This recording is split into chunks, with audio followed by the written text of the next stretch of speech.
Bosh og'rig'i bilan birga uyg'onasizmi?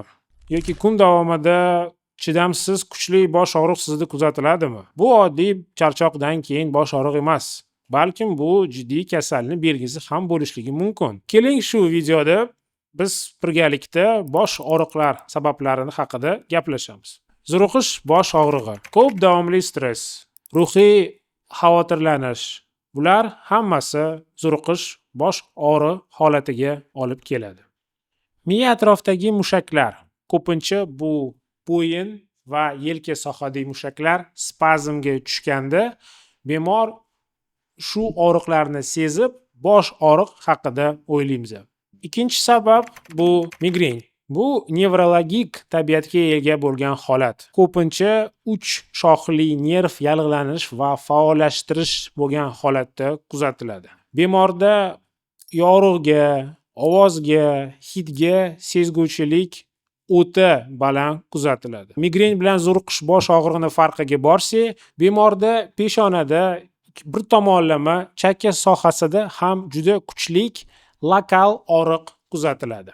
Uchinchi sabab bu ochlik, och qolish va suvsizlanish. Ikkita holatni birga gaplashib o'tamiz. Birinchisi, ochlik. Masalan, kun davomida ovqatlanmasangiz, organizm uchun kerakli energetik moddalar yetib kelmaydi. Bu degani gipoglikemiya holat kuzatiladi va asab tizim energiyasiz qoladi va shu hisobda bosh og'riq kuzatiladi. Ikkinchi holat bu suvsizlanish. Suvsizlangan paytda qon bosim pasayish boshlaydi. Yetarli minerallar va elektrolitlar balansi buziladi va ko'rganimizdek bemorda bosh og'riq kuzatiladi. To'rtinchi sabab bu ikkilamchi holat.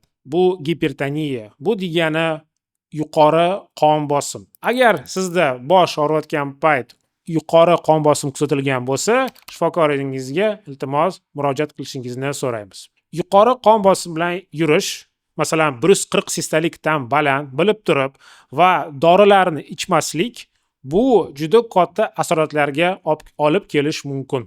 Agar qon bosimingiz yuqori yursa, iltimos shifokoringizga murojaat qiling. 5-sabab bu og'riq qoldiruvchi dorilardan keyin kelib chiqadigan bosh og'riq. Rikoshet sindromi deb aytiladi bu holat. Bu degani bemor juda ko'p og'riq qoldiruvchi nosteroid, yalinishga qarshi analgetik dori moddalarini iste'mol qilgandan keyin bosh og'riq kuzatiladi. Biz tavsiya beramiz, bosh og'riqni turini boshida aniqlab, keyin analgetik dori moddalarini iste'mol qilishga. Iltimos, agar sizda bosh og'ringiz dori ichganingizdan keyin ham qolmasa, shifokorga murojaat qilishingizni so'raymiz. Endi xulosa qilib va o'zimni tavsiyamni bermoqchiman. Agar sizda juda ko'p bosh og'riq holat kuzatilayotgan bo'lsa, bosh og'riq kundalik biz sizga tavsiya qilamiz. Bu degani har bitta bosh og'riq bo'lgan kuni, vaqti va kuchligini kundalikda yozib ketasiz. Iltimos bosh og'ringizga befarq bo'lmang. Chunki aytib o'taman, boshida aytganimdek, ayrim bir holatda bu oddiy alomat, lekin ba'zida bu og'riq kasalligining belgisi ham bo'lishligi mumkin. Agar siz bosh og'ringiz haqida ko'proq ma'lumotga ega bo'lmoqchi bo'lsangiz, Hujayra Telegram kanalimizga obuna bo'lishingizni so'raymiz. Izohlardagi havola orqali o'ting va kerakli ma'lumotga ega bo'ling.